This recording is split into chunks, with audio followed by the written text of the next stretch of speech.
Bonjour à tous, Justin de Vim, bienvenue sur la ferme du Maupas dans le département du Cher, à 30 km au sud de Bourges. Donc aujourd'hui on est en pleine récolte de maïs et on récolte en particulier des essais, en partenariat avec Audrey, ma technicienne représentante d'un établissement semencier, et on va vous présenter tout cela.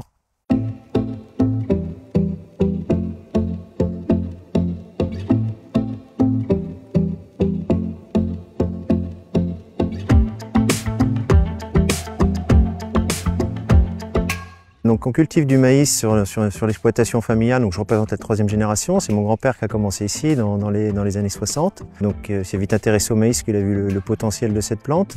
Il a commencé avec des rendements relativement faibles, de l'ordre de 6 à 7 tonnes, et petit à petit ils ont grimpé, ça c'est le progrès génétique. Et ce progrès génétique, il faut le cultiver, donc c'est la raison pour laquelle je mets en place des essais.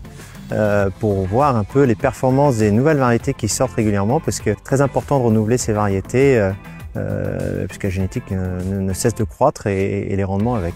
Pour donner un ordre d'idée, aujourd'hui les rendements se situent autour de 12-13 tonnes de moyenne, donc ça va de 11 tonnes à 14 tonnes dans les parties irriguées. Donc quand on constate que depuis les années 60, il y a un réel progrès. Et ça continue de monter, donc c'est très important de faire ces essais pour chercher la variété la plus performante. Le meilleur rendement, c'est ce qu'on recherche en tant que producteur, mais également d'autres critères comme la tenue de tige, puisque si on a des années compliquées, comme cette année par exemple, la tenue de tige est primordiale pour pouvoir ramasser son maïs et conserver son potentiel. Donc pour mettre en place les essais, donc je choisis tous les ans à peu près les mêmes parcelles, évidemment irriguées, avec un potentiel de sol assez élevé et une longueur. En fait, on fait un aller-retour de semoir, donc à chaque variété on change, et cette surface représente à peu près 1/4 d'hectare, donc une surface assez conséquente et représentative de la variété, ce qu'elle est capable de faire, parce qu'il faut faire une certaine surface pour que ce soit fiable. Alors il faut savoir aussi que mettre en place des essais, donc c'est entre 10 et 15 variétés par an en moyenne.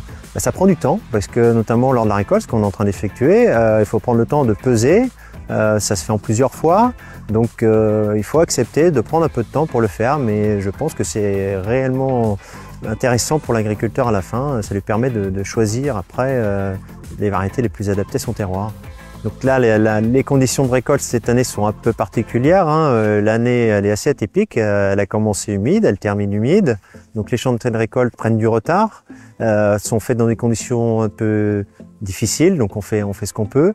Mais ce qu'on peut constater, c'est qu'avec une année vraiment très particulière, le maïs, il est là et il a su conserver son potentiel. Et contrairement à d'autres cultures, son potentiel a été beaucoup moins impacté. Donc clairement, c'est une plante, je dirais 4-4, qui passe partout. Donc effectivement, l'année elle est assez atypique. On a pris l'équivalent de 2 ans de pluviométrie en une année, donc c'est assez conséquent. Donc les maïs, effectivement, ils ont une forte humidité, aux alentours de 30, donc on n'est pas habitué, on est plutôt des humidités de l'ordre entre 20 et 25.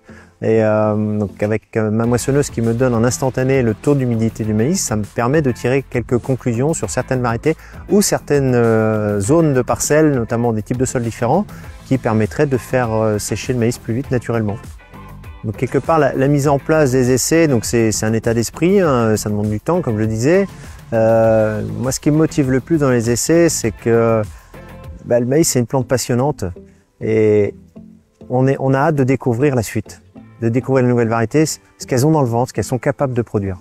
Et ça, pour moi, c'est passionnant.